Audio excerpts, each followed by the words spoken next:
നിയമവിരുദ്ധമായി കരിമണൽ കർത്താവ് ഒരു പണി ചെയ്തുകൊണ്ടിരുന്നപ്പോൾ ആ നിയമവിരുദ്ധ പ്രവർത്തനങ്ങളോട് കണ്ണടച്ചതിനുള്ള പാരിതോഷികം എന്നുള്ള നിലയിലാണ് അച്ഛൻ മുഖ്യമന്ത്രിയായിരുന്നപ്പോൾ മകൾക്ക് 2,78 ലക്ഷം കൊടുത്തുന്നുള്ളത് വ്യക്തമല്ലേ? വിജയന്റെ പ്രശ്നം എന്താണെന്ന് ചോദിച്ചു കഴിഞ്ഞാൽ, വിജയനെ ചോദ്യം ചെയ്യാൻ വരുമ്പോൾ വിജയൻ അന്വേഷണ സംഘത്തോട് സഹകരിച്ചില്ലെങ്കിൽ PMLA ആക്ട് ഇച്ചിരി അപകടം പിടിച്ച ആക്ടാണ്. അവർ പൊക്കിയെടുത്ത് അകത്തിട്ട് കളയും. ജയിലിൽ കിടക്കാനുള്ള ഭാഗ്യം കേരളത്തിൽ ഉണ്ടാകാൻ പോകുന്ന രണ്ടാമത്തെ നേതാവായി പിണറായി വിജയൻ എന്ന വിജയം മാറാൻ സാധ്യതയുണ്ട് ബാലകൃഷ്ണ പിള്ളയ്ക്ക് ശേഷം. അതാണ് നമ്മൾ കാണുന്നത്. പറഞ്ഞാലും വിചാരണയിലേക്ക് പോകും, പറഞ്ഞില്ലെങ്കിൽ ജയിലിലേക്കും പോകും. ഈ വിജയൻ ഒരു കേസിൽ പ്രതിയാകുന്ന സംഭവം ആദ്യത്തതല്ല. വിജയൻ ഈ കേസിൽ ഇപ്പോൾ പ്രതിയായിട്ടില്ല, നാളെ പ്രതിയാകുമായിരിക്കും. പക്ഷേ വിജയൻ ഇതിനു മുമ്പ് പ്രതിയായിട്ടുണ്ട്. വിജയൻ 2008 മുതൽ 2011 വരെ ലാവ്ലിൻ കേസിലെ 7ാം പ്രതിയായിരുന്നു.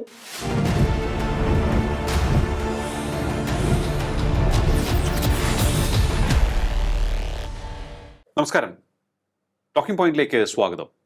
CMRL എക്സാലോജി കേസിൽ അന്വേഷണം പിണറായി വിജയനിലേക്ക് എത്തുമെന്നും പിണറായി വിജയൻ കുടുങ്ങുമെന്നും പൊളിറ്റിക്കൽ ആക്ടിവിസ്റ്റ് KM ഷാജഹാൻ പറഞ്ഞിരുന്നു ടോക്കിംഗ് പോയിന്റിൽ തന്നെ. അന്ന് എനിക്ക് വളരെ സംശയമുണ്ടായിരുന്നു. കാരണം മകളിൽ കറങ്ങുന്ന അന്വേഷണം എങ്ങനെ പിതാവിലേക്ക് എത്തും എന്ന് ഞാൻ പലവട്ടം അദ്ദേഹത്തോട് ചോദിച്ചു. പക്ഷേ ഇപ്പോൾ കാര്യങ്ങൾ എത്തി നിൽക്കുന്നത് കർത്തയുടെ മൊഴി പിണറായി വിജയന് എതിരാണ് എന്നുള്ളതാണ്. അന്വേഷണം പിണറായിയിലേക്ക് നീങ്ങുന്നു എന്നുള്ളത് സംബന്ധിച്ച്. എന്നാൽ ഈ കർത്തയുടെ ഇപ്പറഞ്ഞ മൊഴി മാധ്യമ സൃഷ്ടിയാണ് എന്നാണ് പിണറായി വിജയൻ പ്രതികരിച്ചിരിക്കുന്നത്. പരിശോധിക്കാം നമുക്ക് ഈ വാർത്തയുടെ വിവിധ വശങ്ങൾ. നമ്മോടൊപ്പം ചേരുന്ന political activist advocate KM Shajahan. നമസ്കാരം, ടോക്കിംഗ് പോയിന്റിലേക്ക് സ്വാഗതം. കർത്ത മൊഴി നൽകിയതായി വന്നിരിക്കുന്നത് പിണറായി വിജയനുമായുള്ള പരിചയത്തിൻ്റെ പേരിലാണ് മകൾക്ക് 2.5 കോടി കൊടുത്തത്. സേവനങ്ങളൊന്നും തന്നെ കിട്ടിയിട്ടില്ല. ഇതാണ് പുറത്തു വന്നിരിക്കുന്ന മൊഴി. അപ്പോൾ സ്വാഭാവികമായും അന്വേഷണം പിണറായിയിലേക്ക് പോകും എന്ന് തന്നെയാണ് നമുക്ക് മനസ്സിലാക്കേണ്ടത്. പക്ഷേ പിണറായി വിജയൻ്റെ പ്രതികരണം ഇപ്പോൾ ഞാൻ പറഞ്ഞത് അങ്ങ് കേട്ടു. ഇത് മാധ്യമ സൃഷ്ടിയാണ് എന്നാണ് പറഞ്ഞിരിക്കുന്നത്. എന്താണ് ഈ വാർത്തയിൽ നിന്നും മനസ്സിലാക്കേണ്ടത്? 2 വിഷയങ്ങളാണ് ഇപ്പോൾ ചോദിച്ചതിലുള്ളത്. അതിൽ എന്നെപ്പോലുള്ള പൊതുപ്രവർത്തകരൊക്കെ വളരെ നേരത്തെ തന്നെ ഈ അന്വേഷണത്തിൻ്റെ പരിധിയിലേക്ക് അച്ഛൻ വരും, പിണറായി വിജയൻ വരും എന്ന് നേരത്തെ പോലെ തന്നെ ഞങ്ങളെപ്പോലുള്ള ആളുകൾ പറയുന്നുണ്ടായിരുന്നു. അത് പറഞ്ഞത് ഒരു വസ്തുനിഷ്ഠമായിട്ടുള്ള ചില ബോധ്യങ്ങളുടെ അടിസ്ഥാനത്തിലാണ്. ആ ബോധ്യം എന്താണെന്ന് ചോദിച്ചാൽ, വീണ വിജയൻ എന്ന് പറഞ്ഞ ആ വനിതയ്ക്ക് വിജയൻ എന്ന് മാറ്റിവെച്ചാൽ വീണ എന്ന് പറഞ്ഞ് മാത്രമാണെങ്കിൽ അതിനൊരു എക്സിസ്റ്റൻസ് ഇല്ല, ഒരു ഐഡൻറ്റിറ്റി ഇല്ല. വീണ വിജയനെ കുറിച്ച് നമ്മൾ ചർച്ച ചെയ്യുന്നത് വീണ വിജയനായതുകൊണ്ടും വീണ വിജയൻ്റെ മകളായതുകൊണ്ടും വിജയൻ മുഖ്യമന്ത്രി ആയിരുന്നതുകൊണ്ടാണ് നമ്മൾ വീണയെ കുറിച്ചിട്ട് നമ്മൾ ചർച്ച ചെയ്യുന്നത്. മനസ്സിലായോ? അപ്പം വീണയ്ക്ക് വിജയനുമായി ബന്ധമില്ലെങ്കിൽ എന്നെപ്പോലെ ലിയോ പോലെയൊക്കെ ഉള്ളൂ വീണ. അപ്പം ആ സാഹചര്യത്തിൽ വീണ വിജയൻ എന്ന് പറയുന്ന ഈ മുൻ മുഖ്യമന്ത്രിയുടെ മകൾക്ക് അവരുടെ അച്ഛൻ മുഖ്യമന്ത്രി ആയിരുന്നപ്പോൾ ഈ കരിമണൽ കർത്താവ് 5 വർഷം കൊണ്ട് 2,78,00,000 രൂപ കൊടുത്തു എന്ന് പറയുമ്പോൾ അത് വീണയുടെ അച്ഛൻ മുഖ്യമന്ത്രി ആയതുകൊണ്ട് മുഖ്യമന്ത്രി ആയിട്ടിരുന്ന സമയത്തായതുകൊണ്ടും അയാൾക്ക് എന്തെങ്കിലും നേട്ടം അതിനകത്ത് നിന്ന് കിട്ടണമെന്നുള്ളത് കൊണ്ടായിരുന്നു എന്നുള്ളതും അത് കൃത്യമായൊരു ബോധ്യമാണ്. അതൊരു വസ്തുതയാണ്. മനസ്സിലായി? പക്ഷേ ആ വസ്തുതയ്ക്ക് ഒരു എവിഡൻഷ്യറി വാല്യൂ ഒന്നും ഉണ്ടായിരുന്നില്ല. അതൊരു ബോധ്യം, ഒരു കൺവിക്ഷൻ മാത്രമായിരുന്നു. അതൊരു വസ്തുതയായിരുന്നു, അത് ശരിയായിരുന്നു. പക്ഷേ അതിനൊരു എവിഡൻഷ്യറി വാല്യൂ ഉണ്ടായിരുന്നില്ല. എന്നാൽ ആ വാദത്തിന് ഇപ്പോൾ എവിഡൻഷ്യറി വാല്യൂ ഉണ്ടായിരിക്കുന്നു എന്നതാണ് ഏറ്റവും പ്രധാനം നിയമത്തിൻ്റെ കണ്ണിൽ. ഓക്കെ, ഇപ്പം എന്താണ് പുറത്തു വന്നിട്ടുള്ളത്? ഇപ്പോൾ പുറത്തു വന്നിട്ടുള്ളതെന്ന് പറഞ്ഞാൽ നമ്മളതിൻ്റെ ക്രോണോളജി ഒന്ന് ആലോചിച്ച് നോക്കൂ. 2023 ഇൻകം ടാക്സ് ഇൻറ്ററം സെറ്റിൽമെൻറ്റ് ബോർഡിൻ്റെ ഓർഡറിൽ 1,72,00,000 രൂപ ഇവർക്ക് സേവനം ചെയ്യാതെ കൊടുത്തിരുന്നു എന്ന് പറഞ്ഞ വാർത്ത വന്നു. അതെ, ആ വാർത്ത വന്നല്ല, ആ വിധിന്യായത്തിൽ വന്നു. അതിനെ തുടർന്ന് പിന്നെ SFIയുടെ അന്വേഷണം അങ്ങനെ ഇങ്ങനെ എന്നൊക്കെ പറഞ്ഞു പോയി. പിന്നെ ED അന്വേഷണം എന്ന് പറഞ്ഞു പോയി. ED അന്വേഷണം തടസ്സപ്പെട്ടിരിക്കുകയായിരുന്നു. അത് 2026 മെയ് 26 നടന്ന ഹൈക്കോടതി ഉത്തരവിൻ്റെ അടിസ്ഥാനത്തിൽ ED അന്വേഷണം തുടരാമെന്ന് പറഞ്ഞു. ED അതിൻ്റെ തൊട്ടുപിറ്റേ ദിവസം ഇവരുടെ വിജയൻ്റെയും മകളുടെയും വീട്ടിൽ റെയ്ഡ് നടത്തി. അവിടുന്ന് കുറേ വിവരങ്ങൾ രേഖകളൊക്കെ അവർക്ക് കിട്ടിയതായിട്ട് വാർത്തയുണ്ടായിരുന്നു. അതിനുശേഷം 2-3 തവണ അവരെ ചോദ്യം ചെയ്തു. ചോദ്യം ചെയ്തതിന് ശേഷം എന്ത് സംഭവിച്ചു?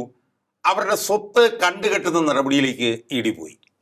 അങ്ങനെ കണ്ണൂരുള്ള അവരുടെ 2 സ്വത്ത് കണ്ടുപിടിച്ചു. അത് കണ്ടുകെട്ടാനുള്ള നടപടികൾ ആരംഭിച്ചു. അപ്പം ഈ സ്വത്ത് കണ്ടുകെട്ടുന്നതിന് ചില നടപടിക്രമങ്ങളുണ്ട്. ആ നടപടിക്രമം എന്താണെന്ന് ചോദിച്ചാൽ, ഇപ്പോൾ ലിയോയുടെ ഒരു 100 കോടി രൂപയുടെ സ്വത്ത് കണ്ടുകെട്ടണമെങ്കിൽ ആ സ്വത്ത് കണ്ടുപിടിച്ച് അത് കണ്ടുകെട്ടാനുള്ള നടപടി ആരംഭിച്ചു കഴിഞ്ഞാൽ അതിന് ഡൽഹിയിൽ ഒരു അഡ്ജുഡിക്കേറ്റിംഗ് അതോറിറ്റി ഉണ്ട്. ആ അഡ്ജുഡിക്കേറ്റിംഗ് അതോറിറ്റിയിൽ ചെന്നിട്ട് പറയണം, എന്നെ ഇങ്ങനെ ലിയോയുടെ 100 കോടി രൂപയുടെ സ്വത്ത് നമ്മൾ കണ്ടുകെട്ടാൻ പോവുകയാണ് എന്ന് പറഞ്ഞിട്ട് അവിടെ ഒരു റിപ്പോർട്ട് കൊടുക്കണം അഡ്ജുഡിക്കേറ്റിംഗ് അതോറിറ്റി. ആ റിപ്പോർട്ട് കൊടുത്തു കഴിയുമ്പോഴത്തേക്കും അവിടെ ലിയോയ്ക്കും വന്ന് ലിയോയുടെ വാദം ഉന്നയിക്കാനുള്ള അവസരം ഉണ്ടാകും. അതിൻ്റെ അടിസ്ഥാനത്തിൽ അഡ്ജുഡിക്കേറ്റിംഗ് അതോറിറ്റി ഈ ലിയോയുടെ 100 കോടി രൂപയുടെ സ്വത്ത് കണ്ടുകെട്ടണം വേണ്ടി എന്നുള്ളത് അഡ്ജുഡിക്കേറ്റിംഗ് അതോറിറ്റിയാണ് തീരുമാനിക്കുക. ഇപ്പോൾ വന്നിരിക്കുന്ന രേഖ എന്ന് പറഞ്ഞാൽ എന്താ? ഇപ്പോൾ വന്നിരിക്കുന്ന രേഖ ED ഈ അഡ്ജുഡിക്കേറ്റിംഗ് അതോറിറ്റിയുടെ മുമ്പിൽ കൊടുത്ത റിപ്പോർട്ട് ആണ്. ഇപ്പം റിപ്പോർട്ടിൻ്റെ ചില പ്രസക്ത ഭാഗങ്ങളാണ് പുറത്തു വന്നിട്ടുള്ളത്. മനസ്സിലായി? അപ്പം ഇതിൽ നമ്മൾ മനസ്സിലാക്കേണ്ട കാര്യം എന്താണെന്ന് വെച്ച് കഴിഞ്ഞാൽ, ED അവരുടെ നടപടിക്രമങ്ങളുമായി ഘട്ടം ഘട്ടമായി അവർ മുന്നോട്ട് പോയിക്കൊണ്ടിരിക്കുകയാണ്. മനസ്സിലായോ? അവര് ഈ വിഷയത്തിലൊന്നും ഒരു എടുത്തിയാട്ടത്തിനൊന്നും അവർ തയ്യാറല്ല. അവര് വീണ വിജയനെ 2 പ്രാവശ്യം ചോദ്യം ചെയ്തു. ആ 2ാമത്തെ ചോദ്യം ചെയ്ത് കഴിഞ്ഞിട്ട് 12 ആഴ്ച കഴിഞ്ഞു.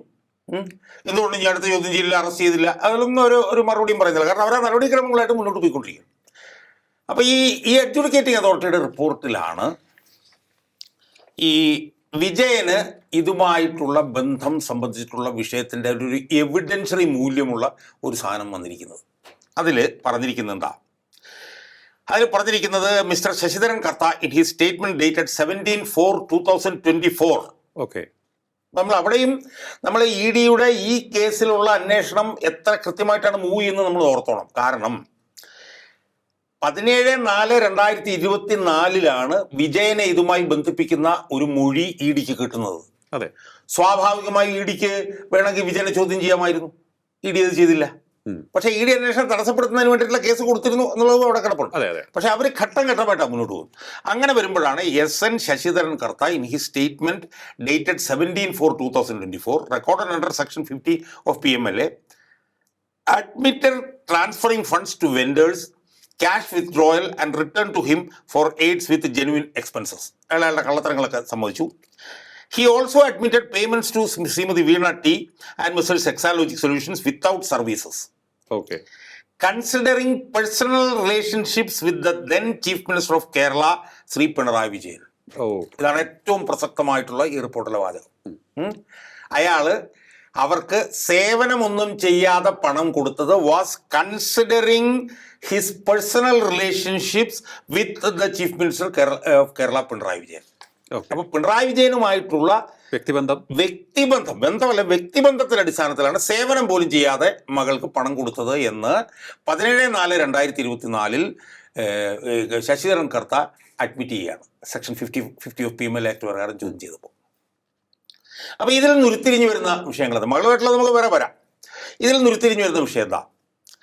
വിജയനുമായുള്ള വ്യക്തിബന്ധത്തിന്റെ അടിസ്ഥാനത്തിൽ മകൾക്ക് 2,78,00,000 രൂപ ഒരു സേവനവും ചെയ്യാതെ കൊടുക്കുന്നു. എന്തിനു കൊടുക്കുന്നു? എന്തിനങ്ങനെ കൊടുക്കേണ്ട കാര്യം എന്താ? എനിക്കോ ലിയോയ്ക്കൊന്നും തന്നിട്ടില്ലല്ലോ, മകൾക്ക് കൊടുക്കുന്നു. ആ മകൾക്ക് കൊടുക്കുന്നത് അച്ഛനുമായിട്ടുള്ള വ്യക്തിബന്ധത്തിന്റെ അടിസ്ഥാനത്തിൽ. അച്ഛനുമായിട്ടുള്ള വ്യക്തിബന്ധത്തിന്റെ അടിസ്ഥാനത്തിൽ മകൾക്ക് സേവനമൊന്നും ചെയ്യാതെ പണം കൊടുക്കുന്ന സമയത്ത് ആരായിരുന്നു അച്ഛൻ? അച്ഛൻ കേരളത്തിന്റെ മുഖ്യമന്ത്രിയായിരുന്നു. ഒന്ന്. 2, അച്ഛൻ മുഖ്യമന്ത്രി ആയിരുന്ന സമയത്ത് കരിമണൽ കർത്താവ് എന്ത് ചെയ്യായിരുന്നു? കാശിക്ക് പോയിരിക്കുകയല്ലായിരുന്നു. കരിമണൽ കമ്പനിയുടെ ഭാഗമായിട്ട് കരിമണൽ മാന്തി ശതകോടികൾ ഉണ്ടായിക്കൊണ്ടിരിക്കുകയായിരുന്നു. ടൈറ്റാനിയം ഡയോക്സൈഡ് വിറ്റ് ശതകോടികൾ ഉണ്ടായിക്കൊണ്ടിരിക്കുകയായിരുന്നു. അപ്പം നിയമവിരുദ്ധമായി കരിമണൽ കർത്താവ് ഒരു പണി ചെയ്തുകൊണ്ടിരുന്നപ്പോൾ ആ നിയമവിരുദ്ധ പ്രവർത്തനങ്ങളോട് കണ്ണടച്ചതിനുള്ള പാരിതോഷികം എന്നുള്ള നിലയിലാണ് അച്ഛൻ മുഖ്യമന്ത്രി ആയിരുന്നപ്പോൾ മകൾക്ക് 2,78,00,000 രൂപ കൊടുത്തെന്നുള്ളത് വ്യക്തമല്ലേ? അതിനാണ് നിയമഭാഷയിൽ ക്യൂട്ട് പ്രോക്കോ എന്ന് പറയുന്നത്. ഞാൻ ലിയോയ്ക്ക് ഒരു സഹായം ചെയ്തിരുന്നു, ലിയോയുടെ പുറം ഞാൻ ചൊറിയുന്നു, ലിയോ എൻ്റെ പുറം ചൊറിയുന്നു. അതിനുള്ള നിയമഭാഷയാണ് ക്യൂട്ട് പ്രോക്കോ. അതാണെന്നുള്ളത് ക്ലിയർ അല്ലേ? അപ്പം ഇതിൻ്റെ അടിസ്ഥാനത്തിൽ ഇനി വിജയനെ ചോദ്യം ചെയ്യുന്നതിന് ഒട്ടും താമസിക്കേണ്ട കാര്യമില്ല എൻഫോഴ്സ്മെന്റ് ഡയറക്ടറേറ്റിന്. കാരണം കൃത്യമായൊരു മൊഴി കിട്ടിയിരിക്കുന്നു. ആ മൊഴിയുമായി ബന്ധപ്പെട്ടുള്ള തെളിവുകളെല്ലാം കിട്ടിയിരിക്കുന്നു. ആ തെളിവുകളുടെ അടിസ്ഥാനത്തിൽ ചോദ്യം ചെയ്യലിലേക്ക് പോകാൻ പോവാണ്. ഇനി ഈ റിപ്പോർട്ടിനകത്തുള്ള പ്രധാനപ്പെട്ട മറ്റ് ഭാഗം എന്ന് പറയുന്നത് പ്രധാനമായും ഉള്ളത് മകളുമായി ബന്ധപ്പെട്ടിട്ടുള്ള തെളിവുകളാണ്. അതിൽ പറയുന്നത് എന്താണ്? items seized from residence premises of Veena T include an iPhone 14 Pro Max. Okay. ഒരു 14 Pro Max എന്ന് പറഞ്ഞാൽ iPhone. ഒരു ഏറ്റവും പുതിയ ഒരു iPhone, 1 red covered diary pages to 1 and 1 loose A4 sheet. ഈ റിപ്പോർട്ടിലെ ഏറ്റവും നിർണായകമായിട്ടുള്ള വിവരങ്ങളാണ് ഞാൻ പറഞ്ഞത്. 1 ഒരു ഐഫോണ്, 2 ഒരു ചുവന്ന കവറുള്ള ഡയറിയിലെ 1 മുതൽ 9 വരെ പേജും ഒരു ലൂസ് ആയിട്ടുള്ള A4 ഷീറ്റും. ക്ലിയറാണ്. അതായത് ആരുടെ നിന്നൊക്കെ പൈസ മേടിച്ചിട്ടുണ്ട്, അവരെത്രയൊക്കെ തന്നിട്ടുണ്ടെന്നുള്ളതാണ് അതിനകത്ത് എഴുതി വെച്ചിരിക്കുന്നത്. അതിൽ യാതൊരു സംശയമില്ല. എന്നിട്ട് പറയുന്നത് എന്താണ്? These digital and physical records are highly relevant to unearthing the terms of the sham IT consultancy and marketing services contract executed between CMRL Exalogic and Veena. അപ്പോൾ ഇത് വളരെ നിർണായകമാണ് ഇനിയുള്ള അന്വേഷണത്തിൽ. The iPhone is critical for forensic extraction of email correspondences and communications that പ്രൊണോമൽ. അതെന്ന് വെച്ചാൽ ഇവർ തമ്മിൽ അങ്ങോട്ടും ഇങ്ങോട്ടും അയച്ചിട്ടുള്ള ഇമെയിൽ കമ്മ്യൂണിക്കേഷൻസ് കണ്ടുപിടിക്കാൻ വേണ്ടിയിട്ട് ഇത് പ്രധാനമാണ്. The diary and the loose sheet are essential to check for financial entries, notes or payment trail details concerning the siphoning of corporate funds and the clearance of private liabilities. എന്ന് പറഞ്ഞാൽ ആ ഡയറിക്കകത്ത് കൃത്യമായി ആർക്ക് എത്ര പൈസ കൊടുത്തിട്ടുണ്ട്, ആരുടെ എത്ര പൈസ കിട്ടിയിട്ടുണ്ട്, അവരാരൊക്കെയാണ് ഇതിനകത്ത് എഴുതി വെച്ചിരിക്കുകയാണ്. പച്ച മലയാളത്തിൽ എഴുതി വെച്ചിരിക്കുകയാണ്. അത് പിന്നെ sham payments of 2.78 crores of Srimati Veena T and Exalogic Solutions were made for non-existent ERP services. ഒരു സേവനം കൊടുക്കാതെയാണ് ചെയ്തത്.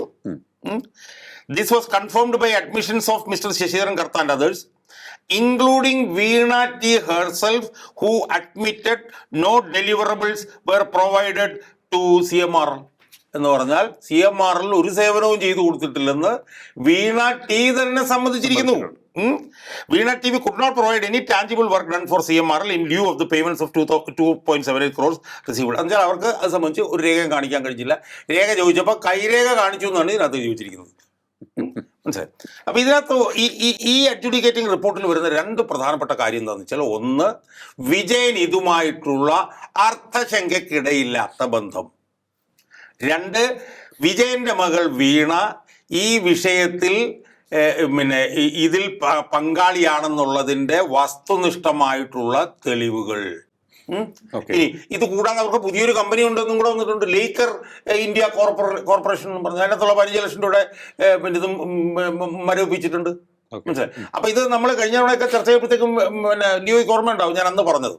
അതായത് പല ഷെൽ കമ്പനികളും ഉണ്ടാക്കുക, ആ ഷെൽ കമ്പനികളിലേക്കൊക്കെ വിജയൻ ചെയ്തു കൊടുക്കുന്ന അനധികൃതമായിട്ടുള്ള കോൺട്രാക്റ്റുകളുടെ പണം ഇതിനകത്തേക്ക് പാർക്ക് ചെയ്യാൻ വേണ്ടി പല ഷെൽ കമ്പനികൾ ഉണ്ടാക്കും. അതിലൊന്നാണ് എക്സാലോജിക് എന്ന് പറഞ്ഞത്. ഇതിപ്പോൾ രണ്ടാമത്തും പുറത്തു വന്നിരിക്കുന്ന ലേക്കർ ഇന്ത്യ കോർപ്പറേഷൻ. മനസ്സിലായില്ലേ?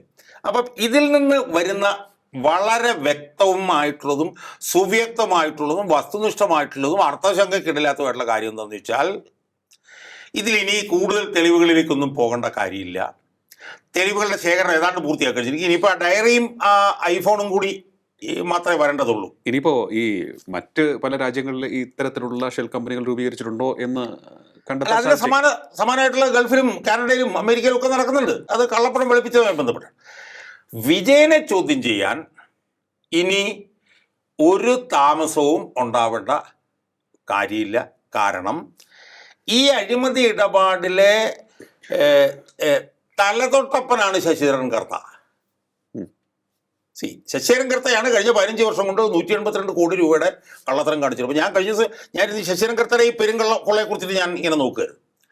ശശിധരൻ കർത്ത ചെയ്യുന്ന എന്താണെന്ന് ചോദിച്ചു കഴിഞ്ഞാൽ, നിപുണ, വാഹിനി, സസ്ജ, എംപവർ ഇന്ത്യ എന്നൊക്കെ പറഞ്ഞിട്ട് 4-5 കമ്പനികൾ അയാളുണ്ടാക്കുക, ഷെൽ കമ്പനികൾ അയാളുണ്ടാക്കുക. ഈ കമ്പനികളുടെ എല്ലാം ഡയറക്ടർമാരും ഇയാളും ഇയാളുടെ ഭാര്യയും ഇയാളുടെ മകളും മരുമകനും എല്ലാം കൂടെ ചേർന്നിട്ടാണ്. എന്നിട്ട് ഇയാൾ എന്താ ചെയ്യുന്നതെന്നറിയാവോ? ഈ കമ്പനികളെല്ലാം തന്നെ ഇപ്പം പിന്നെ വാഹിനി എന്ന് പറഞ്ഞിട്ടൊരു കമ്പനി, ഈ വാഹിനി എന്ന് പറഞ്ഞിട്ടുള്ള കമ്പനി ചെയ്യുന്നത് എന്താണ്? ഈ വാഹിനി എന്ന് പറഞ്ഞിട്ടുള്ള കമ്പനി CMRLന് വേണ്ടിയിട്ടുള്ള ട്രാൻസ്പോർട്ടേഷൻ സൗകര്യങ്ങളാണ് ചെയ്തു കൊടുക്കുന്നത്. വാഹിനിക്ക് എന്ത് ചെയ്യുന്നു? വാഹിനിക്ക് ഇയാൾ 43 കോടി രൂപ കൊടുക്കുന്നു. എന്തിന്? ഈ ട്രാൻസ്പോർട്ടേഷൻ ചെയ്തതിന് എത്രയോ വർഷത്തേക്ക്. എന്നിട്ട് ഇയാൾ എന്താ ചെയ്യുന്നതെന്നറിയാമോ? ആ 43 കോടി രൂപ അവരുടെ നിന്ന് പണമായി തന്നെ തിരിച്ചിങ്ങി മേടിക്കുക, ഓവർ ഇൻവോയ്സിങ്. എന്നിട്ട് അവർക്ക് 5-6% വീതം കമ്മീഷൻ കൊടുക്കും. ഇതാണ് ഇയാൾ സസ്ജ എന്ന് പറഞ്ഞ കമ്പനി, എംപവർ എന്ന് പറഞ്ഞ കമ്പനി, നിപുണ എന്ന് പറഞ്ഞ കമ്പനി, വാഹിനി എന്ന് പറഞ്ഞ കമ്പനി, ഇതിൽ കൂടെ എല്ലാം ഇയാൾ ചെയ്യുന്നത് ഇങ്ങനെയാണ്. അവരോരോ സേവനം നടത്തിയെന്നും പറഞ്ഞിട്ട് അവർക്ക് കാശ് കൊടുക്കും. എന്നിട്ട് ആ കാശ് അവരിൽ നിന്ന് പിന്നെ അങ്ങോട്ട് ബാങ്കിൽ കൂടാണ് കൊടുക്കുന്നതെങ്കിൽ ഇങ്ങോട്ട് എന്ത് ചെയ്യും, അയാൾ പണമായിട്ട് ആ കാശ് തിരിച്ചു മേടിച്ച് കളയും. ഓക്കെ. 152 കോടി രൂപ 15 വർഷത്തിനുള്ളിൽ അയാൾ നടത്തിയിട്ടുള്ളതാണ്. പിന്നെ 2 ഓഡിറ്റർമാരെ പിടിച്ചിട്ടുണ്ട്, അവരും ഇപ്പോൾ പ്രതികളാണ്. ആ ഓഡിറ്റർമാർ ചെയ്യുന്നത് എന്താണെന്നറിയോ, ഈ ഫിനാൻഷ്യൽ ട്രാൻസാക്ഷൻ മുഴുവൻ ഓരോ ട്രാൻസാക്ഷനും 15,000 രൂപ 15,000 രൂപ എന്ന് പറഞ്ഞ് എഴുതിയും കൊടുക്കും. 15,000 രൂപയാണെങ്കിൽ ഓഡിറ്റ് വേണ്ട, അതെ, 20,000 രൂപ താഴെയാണ്, ഓഡിറ്റ് വേണ്ട, മനസ്സിലായോ? അപ്പം ഈ 100 അതായത് 3,250 ട്രാൻസാക്ഷൻ കണ്ട് നടന്നിട്ടുണ്ട് ഇത്രയോ വർഷങ്ങളിടയിൽ. ആ 3,250 ട്രാൻസാക്ഷനും ഈ 2 ഓഡിറ്റർമാരും കൂടെ ചേർന്ന്, ഒരു സാകേഷ് കുമാർ, ഒരു മുരളീധരനാണെന്ന് തോന്നുന്നു, അവർ 2 കൂടെ ചേർന്നിട്ട് ഇതെല്ലാം 15,000 രൂപ ട്രാൻസാക്ഷൻ ആക്കി കൊടുത്തിരിക്കുന്നു, മനസ്സിലായി? ആ പൈസ ഇയാൾ തിരിച്ചിങ്ങ് മേടിക്കും. അപ്പം ഈ അഴിമതി ഇടപാടിലെ ഏറ്റവും നിർണായക സ്ഥാനത്തുള്ള ആളാണ് ശശിധരൻ കർത്ത. ആ ശശിധരൻ കർത്തയാണ് തനിക്ക് മുഖ്യമന്ത്രിയായിട്ടുള്ള വ്യക്തിബന്ധത്തിൻ്റെ പേരിലാണ് മകൾക്ക് കൊടുത്തത് എന്ന് പറഞ്ഞിട്ടുള്ളത്. പിന്നെ ഈ ശശിധരൻ കർത്തയെക്കുറിച്ച് നമുക്കറിയാവുന്ന എന്താണ്, ഈ ശശിധരൻ കർത്ത കരിമണൽ വാരാൻ പാടില്ല എന്നുള്ള കേന്ദ്ര ഗവൺമെൻറ് തീരുമാനം പിന്നെ ഈ ശശിധരൻ കർത്തയുടെ കമ്പനിക്കും ബാധകമായിരുന്നു. അത് 4-5 വർഷം ഇയാൾ നീട്ടിക്കൊടുത്തു. അതെ, അതിൻ്റെ അപ്പം ഇതിൽ നിന്ന് ഈ അന്വേഷണം ഇപ്പോൾ ഒരു പുതിയ ഘട്ടത്തിലെത്തി നിൽക്കുകയാണ്, ഉന്നതമായ ഘട്ടത്തിലെത്തി നിൽക്കുകയാണ്. ഈ ഘട്ടത്തിൽ ഇനി അടുത്തത് വിജയനെ ചോദ്യം ചെയ്യലായിരിക്കും. ഓക്കെ. വിജയനെ ചോദ്യം ചെയ്യുന്ന ഘട്ടത്തിൽ CPM എന്ത് നിലപാടെടുക്കുന്നുള്ളത് വളരെ പ്രധാനമാണ്. കാരണം ഇപ്പോൾ CPM പറഞ്ഞിരിക്കുന്നത് എന്താണ്, ആ മകൾ ചെയ്തെങ്കിൽ മകൾ അനുഭവിക്കട്ടെ, പക്ഷേ വിജയനെ ചെയ്തു കഴിഞ്ഞാൽ ഞങ്ങൾ വിട്ടുകൊടുക്കില്ല എന്നാണ് പറഞ്ഞിരിക്കുന്നത്. എന്താണ് ഇനി ചെയ്യാൻ പോകുന്നത്? ഇനി വിജയനെ ചോദ്യം ചെയ്യാൻ വരുമ്പോഴത്തേക്കും ED ആക്രമിക്കുവോ, വണ്ടി തകർക്കുവോ എന്നൊക്കെ ഉള്ള സംശയങ്ങളുണ്ട്. അതിനുള്ള സാധ്യതയില്ല. കാരണം ആദ്യം വണ്ടി തകർന്നവർ ഇപ്പോൾ 2 മാസമായിട്ട് ജാമ്യം പോലും ഇല്ലാതെ കാലെല്ലാം പഴുത്ത് അവർ ജയിലിൽ കിടക്കുകയാണ്, ജാമ്യമില്ല. അതുകൊണ്ട് വിജയനെ ചോദ്യം ചെയ്യാൻ വരുമ്പോഴും ഒന്നും സംഭവിക്കാൻ സാധ്യതയില്ല. വിജയനെ ചോദ്യം ചെയ്തവർ പോവുകയാണ് സാധ്യത. പക്ഷേ വിജയൻ്റെ പ്രശ്നം എന്താണെന്ന് ചോദിച്ചു കഴിഞ്ഞാൽ, വിജയനെ ചോദ്യം ചെയ്യാൻ വരുമ്പോൾ വിജയൻ അന്വേഷണ സംഘത്തോട് സഹകരിച്ചില്ലെങ്കിൽ PMLA ആക്ട് ഇച്ചിരി അപകടം പിടിച്ച ആക്ടാണ്. അവർ പൊക്കിയെടുത്ത് അകത്തിട്ട് കളയും. വിജയനേക്കാൾ പ്രായമുള്ള ലല്ലു പ്രസാദ് യാദവും 8-10 വർഷം ജയിലിൽ കിടന്ന ചരിത്രമുണ്ട്. ബീഹാർ മുഖ്യമന്ത്രി, മനസ്സിലായി? ഓം പ്രകാശ് ചൗട്ടാല എന്ന് പറഞ്ഞ ഹരിയാന മുഖ്യമന്ത്രി ജയിലിൽ കിടന്നാണ് ചത്തത്. ഹരിയാനയിലെ മുഖ്യമന്ത്രിയായിരുന്നു. അതുകൊണ്ട് 82 വയസ്സ് കഴിഞ്ഞ വിജയന് എനിക്ക് തോന്നുന്നു ജയിലിൽ കിടക്കാനുള്ള ഒരു ഭാഗ്യവും കൂടി, തോറ്റ് ചരിത്രത്തിന്റെ ചവിറ്റോട്ടയിലേക്ക് പോകാനുള്ള ഭാഗ്യം ഉണ്ടായി. എനിക്ക് തോന്നുന്നത് ഈ നിലയിൽ പോയി കഴിഞ്ഞാൽ ജയിലിൽ കിടക്കാനുള്ള ഭാഗ്യവും ജയിലിൽ കിടക്കാനുള്ള ഭാഗ്യം കേരളത്തിൽ ഉണ്ടാകാൻ പോകുന്ന 2ാമത്തെ നേതാവായി പിണറായി വിജയൻ എന്ന വിജയം മാറാൻ സാധ്യതയുണ്ട് ബാലകൃഷ്ണ പിള്ളയ്ക്ക് ശേഷം. അതാണ് നമ്മൾ കാണുന്നത്. പറഞ്ഞാലും വിചാരണയിലേക്ക് പോകും, പറഞ്ഞില്ലെങ്കിൽ ജയിലിലേക്കും പോകും. പിന്നെ വിജയം വന്നിട്ട് ഇത് പിന്നെ മാധ്യമ സൃഷ്ടിയാണെന്നൊക്കെ പറയുമ്പം എനിക്ക് ഞാൻ പറയുന്നതിൽ വിഷമമുണ്ട്. അങ്ങനെ പറയുന്ന വിജയനെ പൊരിക്കാൻ, വറുത്തെടുക്കാൻ നട്ടലുള്ള ഒരു മാധ്യമ പൂങ്കാവനും കേരളത്തിലില്ല. അല്ലെങ്കിൽ വിജയൻ ഇത് മുഴുവൻ പിന്നെ മാധ്യമ സൃഷ്ടിയാണെന്നോ ഇത് പൊക്കി കാണിക്കണ്ടേ? ഇത് അഡ്ജുഡിക്കേറ്റിംഗ് റിപ്പോർട്ടല്ലേ, ഇതിനകത്ത് പറഞ്ഞിരിക്കുകയല്ലേ എന്ന് ചൂണ്ടിക്കാണിക്കാൻ ഇവിടെ ആരും തയ്യാറാവുന്നില്ല. അതുകൊണ്ടാണ് വിജയൻ ഇങ്ങനെ പോകുന്നത്. പക്ഷേ എൻഫോഴ്സ്മെന്റ് ഡയറക്ടറേറ്റിന്റെ മുന്നിൽ നിന്ന് വിജയൻ രക്ഷപ്പെടാനുള്ള സാധ്യത തുലവും കുറവാണ് എന്നാണ് ഇതുവരെയുള്ള സംഭവങ്ങളിൽ നിന്ന് നമുക്ക് മനസ്സിലാക്കാൻ കഴിയുന്നത്. ഓക്കെ. അപ്പോൾ എന്തായാലും ED സാവകാശമാണെങ്കിലും കൃത്യമായി പഴുതടച്ചുള്ള അന്വേഷണവുമായാണ് മുന്നോട്ട് പോകുന്നതെന്നാണ് അങ്ങ് മനസ്സിലാക്കുന്നത്, അല്ലേ? അല്ലാതെ 100%. ഇപ്പം നമുക്ക് അതിൻ്റെ ക്രോണോളജി ഒന്ന് നോക്കാം. ED അന്വേഷണം ഏറ്റെടുക്കാൻ വേണ്ടിയിട്ട് ശ്രമിച്ചു നേരത്തെ, പക്ഷേ കോടതിയിൽ തടസ്സപ്പെടുത്തി. കേരള ഹൈക്കോടതിയിലൊക്കെ തടസ്സപ്പെട്ട് കിടക്കുകയായിരുന്നു. മെയ് 26-ാം തീയതി കേരള ഹൈക്കോടതിയിലെ സിംഗിൾ ബെഞ്ച്, എനിക്കൊന്ന് TR രവിയുടെ സിംഗിൾ ബെഞ്ച് ആ അന്വേഷണത്തിൻ്റെ തടസ്സമെടുത്ത് മാറ്റി. അതെ. മെയ് 27-ാം തീയതി വിജയന്റെ മകളുടെ ഇവിടുത്തെ കൊട്ടാര സദൃശമായ വീട് ഉൾപ്പെടെ 12 സ്ഥലങ്ങളിൽ പരിശോധന റെയ്ഡ് നടന്നു. ആ റെയ്ഡ് നടന്നതിനെ തുടർന്ന് ഇവരെന്ത് ചെയ്തു? ഇവർ ഡിവിഷൻ ബെഞ്ചിൽ പോയി. കരിമണക്കർത്ത കാരണം കരിമണക്കർത്തയാണല്ലോ ഈ വിജയന്റെ മകൾക്ക് വേണ്ടി ഈ കോടതിയിൽ മുഴുവൻ പോയിക്കൊണ്ടിരിക്കുന്നത്. പക്ഷേ ഡിവിഷൻ ബെഞ്ച് തള്ളി. ഡിവിഷൻ ബെഞ്ച് തള്ളിയതിനെ തുടർന്ന് ED എന്ത് ചെയ്തു? ആദ്യം മകളെ ചോദ്യം ചെയ്തു. അത് കഴിഞ്ഞ് 2ാമത്തെ മകളെ വീണ്ടും ചോദ്യം ചെയ്തു. 2 പ്രാവശ്യമാണ് അവളെ ചോദ്യം ചെയ്തെന്നാണ് എനിക്ക് തോന്നുന്നത്. അതിനുശേഷം അവരെന്ത് ചെയ്തു? അവർ നേരെ കണ്ണൂർ ചെന്നു. ഇവരുടെ 2 സ്വത്ത് ഉണ്ടായിരുന്നത് അത് അളന്ന് തിട്ടപ്പെടുത്തി. അത് കണ്ടുകെട്ടാനുള്ള നീക്കങ്ങളിലേക്ക് പോയി. അതിൻ്റെ ഇടയിൽ അവരുടെ ഇവിടുത്തെ തിരുവനന്തപുരത്തെ ബാങ്ക് ലോക്കറുകൾ അവർ പരിശോധിച്ചു. ആ ബാങ്ക് ലോക്കറുകളിൽ നിന്ന് കിട്ടിയ അക്കൗണ്ടുകൾ 15 ലക്ഷം അത് ഇതെന്നൊക്കെ പറഞ്ഞിട്ട് അതെല്ലാം മരവിപ്പിച്ചു. അവരുടെ സ്വത്തും മരവിപ്പിച്ചു. ആ മരവിപ്പിച്ചിട്ട് അവരെന്ത് ചെയ്തിരിക്കുന്നു? അവർ അഡ്ജുഡിക്കേറ്റിംഗ് അതോറിറ്റിയുടെ മുന്നിലേക്ക് അവർ പോയിരിക്കുന്നു. മനസ്സിലായി? അതെ. ആ അഡ്ജുഡിക്കേറ്റിംഗ് അതോറിറ്റിയുടെ ആ റിപ്പോർട്ടിൽ അവർ വിജയനുമായിട്ടുള്ള ബന്ധം വളരെ സുവ്യക്തമായിട്ട് അവർ പുറത്തു കൊണ്ടുവന്നിരിക്കുന്നു. അപ്പം ഈ ഘട്ടങ്ങളെല്ലാം സുസൂക്ഷ്മം നമ്മൾ പരിശോധിച്ചാൽ അടുത്ത ഘട്ടം വിജയൻ സമൻസാണെന്നുള്ള കാര്യത്തിൽ ഒരു സംശയവുമില്ല. വിജയൻ ഈ എല്ലാ ദിവസവും ഈ സമൻസിന് വേണ്ടി കാത്തിരുന്ന് വിജയന് സമൻസ് കിട്ടും. സമൻസ് കിട്ടിക്കഴിയുമ്പോൾ 1-2 തവണ രോഗത്തിൻ്റെയൊക്കെ പേര് പറഞ്ഞ് മാറ്റിവെക്കും. കാരണം രോഗങ്ങളുണ്ടല്ലോ, പല പല രോഗങ്ങളും ഉണ്ടല്ലോ. ആ രോഗങ്ങളുടെ പേരിൽ മാറ്റിവെക്കും. പക്ഷേ 2 തവണ മാറ്റിവെച്ച് 3-ാം തവണ ED പറയും ഇനി അടുത്ത തവണ വന്നില്ലെങ്കിൽ കളി മാറും എന്ന് പറയും. ആ കളി മാറും എന്ന് പറയുന്നതിനെ തുടർന്ന് വിജയൻ ചോദ്യം ചെയ്യപ്പെടും. അങ്ങനെ ചോദ്യം ചെയ്യപ്പെടുന്ന സമയത്ത് ഒരു CPM-കാരനും അതിൻ്റെ മുമ്പിൽ പോയി മുദ്രാവാക്യം വിളിക്കാൻ ഉണ്ടാവില്ല. വല്ല പ്രസ്താവനയൊക്കെ ചിലപ്പോൾ ഇറക്കുമായിരിക്കും. പക്ഷേ ആ പ്രസ്താവനയ്ക്ക് അപ്പുറത്തൊന്നും സംഭവിക്കാൻ പോകുന്നില്ല.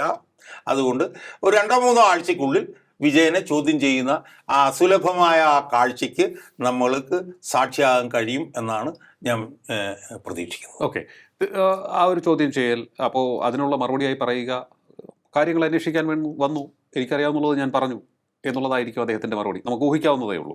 പക്ഷേ അത് അത്തരത്തിൽ ഇനി നിസ്സാരമായി തള്ളിക്കളയാൻ സാധിക്കുമോ എന്നുള്ളതാണ് ഈ വിഷയവും പൊളിറ്റിക്സും തമ്മിൽ ബന്ധപ്പെടുത്തുമ്പോൾ ചോദിക്കാൻ സാധിക്കുക. കാരണം വലിയ തോൽവിക്ക് പിന്നാലെ ഇത്തരത്തിലുള്ള തിരിച്ചടികൾ ഒന്നൊന്നായി വന്നുകൊണ്ടിരിക്കുന്നു. പാർട്ടിക്കുള്ളിൽ തന്നെ അദ്ദേഹം ശക്തമായ വിമർശനം നേരിട്ടുകൊണ്ടിരിക്കുന്നു. അതിനിടയിലാണ് ഈ ഒരു വിഷയം പുറത്തേക്ക് വരുന്നത്. ഇനി ഇത്രയും നാൾ പിടിച്ചു നിന്നതുപോലെ അത്ര സുഗമമായിരിക്കുമോ പിടിച്ചു നിൽക്കുക എന്നുള്ളതാണ്. ഇയാളെ ചോദ്യം ചെയ്യുന്നുള്ളത് എൻ്റെ ഉറപ്പായി കഴിഞ്ഞു. 2 കാര്യങ്ങൾ അവിടെ വരുന്നത്. ഒന്ന്, ചോദ്യം ചെയ്യലിനോട് CPM എങ്ങനെയായിരിക്കും പ്രതികരിക്കുക? അതാണ് ഒന്നാമത്തെ ചോദ്യം. അവിടെ വലിയൊരു പ്രതികരണത്തിൻ്റെ സാധ്യതയൊന്നും ഞാൻ കാണുന്നില്ല. കാരണം പ്രതികരിച്ച് എവിടം വരെ എത്തി എന്നുള്ളത് നമ്മൾ കണ്ടു. അതുകൊണ്ട് അതിനകത്ത് അത് വിജയൻ നോക്കിക്കൊള്ളുമെന്ന് പറയല്ലാതെ ഇപ്പം വേറെ നിവൃത്തിയൊന്നുമില്ല. കാരണം ആദ്യം പ്രതികരിച്ചപ്പോൾ പാവപ്പെട്ട ചെറ്റക്കുടിലൊക്കെ താമസിക്കുന്ന പാർട്ടി അണികൾ കുറേ എണ്ണം അകത്ത് പോയതുകൊണ്ട് ഇനിയിപ്പോൾ അത് ഉണ്ടാവാൻ സാധ്യതയില്ല. അപ്പോൾ അവിടെ വരുന്ന അടുത്ത പ്രധാനപ്പെട്ട ചോദ്യം, വിജയൻ ചോദ്യം ചെയ്യപ്പെട്ടാൽ വിജയന് പിന്നെ ഈ സ്ഥാനത്ത് തുടരാൻ പറ്റുമോ ഇല്ലേ? ഇതാണ് സുപ്രധാനമായിട്ടുള്ള ചോദ്യം. അവിടെ ലിയോ പറഞ്ഞതുപോലെ മുഖ്യമന്ത്രിയായ പിണറായി വിജയനല്ല, ഇരുചകിട്ടത്തും അടികൊണ്ട് 32 പല്ലും വീണ ഒരു വയോവൃദ്ധനായിട്ടുള്ള, സിംബോളിക്കായിട്ട് നോക്കിക്കഴിഞ്ഞാൽ വായിൽ പല്ലുകളൊന്നും ഇല്ലാത്ത ഒരു വിജയനാണ് ഇപ്പോൾ ഉള്ളത്. 42 വണ്ടികളിൽ നടക്കുന്ന വിജയനല്ല ഇപ്പോൾ ഉള്ളത്. ഇപ്പോൾ ഉള്ള വിജയൻ എന്ന് പറഞ്ഞാൽ റെയിൽവേ സ്റ്റേഷനിലെ 25-30 പടി ഇറങ്ങുന്ന വിജയൻ, നിയമസഭയുടെ 10-40 പടി ഇറങ്ങുന്ന വിജയൻ, കണ്ണൂർ റെയിൽവേ സ്റ്റേഷനിൽ പോയി ആ സ്റ്റീൽ തകിടിൻ്റെ മുകളിലിരിക്കുന്ന വിജയൻ, അങ്ങനത്തെ ഒരു വിജയനാണ് ഇപ്പോൾ ഉള്ള വിജയൻ. പഴയ വിജയനല്ല. പഴയ വിജയൻ്റെ ഒരു അസ്ഥികൂടമോ ഒരു പേക്കോലവുമാണ് ഇപ്പോൾ ഉള്ള വിജയൻ. അപ്പോൾ വരുന്ന ചോദ്യം എന്ന് പറഞ്ഞു കഴിഞ്ഞാൽ, വിജയൻ ചോദ്യം ചെയ്യപ്പെട്ടാൽ വിജയൻ ഈ സ്ഥാനത്ത് നിന്ന് മാറ്റുമോ ഇല്ലേ?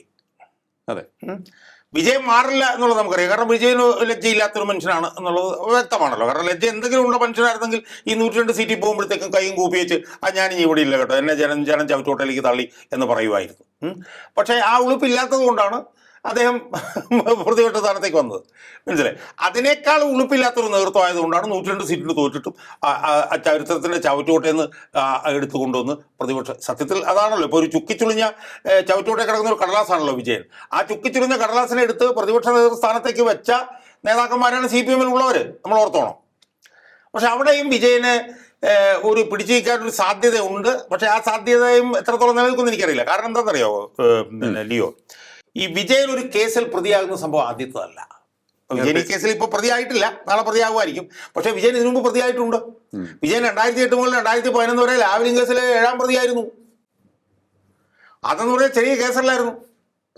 ഇന്ത്യയിലെ controller and auditor general Lavalin കേസിൽ 375 കോടി രൂപ ഇത് നടത്തി എന്ന് പറഞ്ഞ കേസാണത്. ഏത്? ആ കേസിൽ CBI അന്വേഷിച്ച് പിണറായി വിജയനെ പ്രതിയാക്കിയപ്പോഴും പിണറായി വിജയൻ അന്ന് പാർട്ടി സെക്രട്ടറി ആയിരുന്നു. അന്ന് വലിയ വിമർശനങ്ങൾ ഉയർന്നു വന്നപ്പോൾ അന്ന് ദേശീയ സെക്രട്ടറി ആയിരുന്ന ഇയാളെന്താ പറഞ്ഞത്, പ്രകാശ് കാരാട്ട് എന്താ പറഞ്ഞത്? അല്ലാതെ പാർലമെന്ററി രംഗത്തായിരുന്നെങ്കിൽ മാറുമായിരുന്നു. ഇപ്പോൾ പാർലമെന്ററി രംഗത്തല്ല, പാർട്ടി രംഗത്തായതുകൊണ്ടാണ് മാറാത്തെന്നുള്ള വിവരക്കേടാണ് അന്ന് വിളിച്ചു പറഞ്ഞാൽ അയാളെ അവിടെ ഇരുത്തിയത്. പക്ഷെ ഇപ്പോഴത്തെ അവസ്ഥ എന്ന് പറഞ്ഞാൽ എന്താ? ഇപ്പോൾ പാർലമെന്ററി രംഗത്താണ് നിൽക്കുന്നത്. അപ്പം അതുകൊണ്ട് ആ ന്യായം പറഞ്ഞ് ഇനി പിടിച്ചു നിൽക്കൽ പാടാണ്. അതുകൊണ്ട് ഈ കേസിൽ ED വിജയനെ കക്ഷി ചേർത്താൽ, പ്രതിയാക്കിയാൽ പിന്നെ വിജയന് പിടിച്ചു നിൽക്കാൻ പാടായിരിക്കും. പക്ഷേ ഈ പാർട്ടി ആയതുകൊണ്ട് ഒന്നും പറയാൻ പറ്റില്ല. ഈ പാർട്ടി ആയതുകൊണ്ട് പറയും കൊണ്ട് പീഡിപ്പിക്കുന്നു, ED പീഡിപ്പിക്കുന്നു എന്നൊക്കെ പറഞ്ഞിട്ടുള്ള വിവരക്കേട് പറയാനുള്ള എല്ലാ സാധ്യതയും ഈ പാർട്ടി ആയാലും ഉണ്ട് എന്നുള്ളത് കൊണ്ട് തന്നെ ED വിജയനെ ഈ കേസിൽ പ്രതി ചേർത്താൽ പോലും വിജയനെ പ്രതിപക്ഷ നേതൃസ്ഥാനത്ത് നിന്ന് മാറ്റാനുള്ള സാധ്യത തുലം കുറവാണ് എന്നാണ് ഞാൻ നിരീക്ഷിക്കുന്നത്. ഞാൻ പല പ്രാവശ്യവും പറഞ്ഞതുപോലെ ഞാൻ ഒരിടത്ത് പറയായിരുന്നു, ഒരു ഭാണ്ഡക്കെട്ടുമായിട്ട് വിജയൻ അങ്ങ് മുങ്ങിച്ചാവുമെന്ന്. ആ ഭാണ്ഡക്കെട്ട് എന്ന് പറഞ്ഞാൽ ഒരു പൂത്ത് ചീഞ്ഞ് പൂഴ്ത്ത് നാറിയ ഒരു ഭാണ്ഡക്കെട്ടായിരിക്കും. ആ ഭാണ്ഡക്കെട്ടിൻ്റെ പേരാണ് CPM എന്ന് പറയുന്നത്. CPM എന്നാണ് ആ ഭാണ്ഡക്കെട്ടിൻ്റെ പേര്. ആ ഭാണ്ഡക്കെട്ടും തോളെ വെച്ചുകൊണ്ട് ഈ വയോവൃദ്ധനായിട്ടുള്ള രോഗഗ്രസ്തനായിട്ടുള്ള വിജയൻ ഇതിനെയും കൊണ്ട് മൊത്തത്തിൽ മുങ്ങിപ്പോകാനാണ് സാധ്യത എന്നാണ് എനിക്ക് ഇതുവരെയുള്ള ഇത് വെച്ചിട്ട് തോന്നുന്നത്. വിജയനെ മാറ്റാനൊന്നും ഈ പാർട്ടിക്ക് അതിനുള്ള കെൽപ്പുണ്ടെന്ന് എനിക്ക് തോന്നുന്നില്ല. കാരണം ഈ പാർട്ടി മൊത്തത്തിൽ ചീഞ്ഞളിഞ്ഞൊരു സംവിധാനമാണ് ഈ പാർട്ടിക്കും അതിനൊന്നും കഴിയില്ല.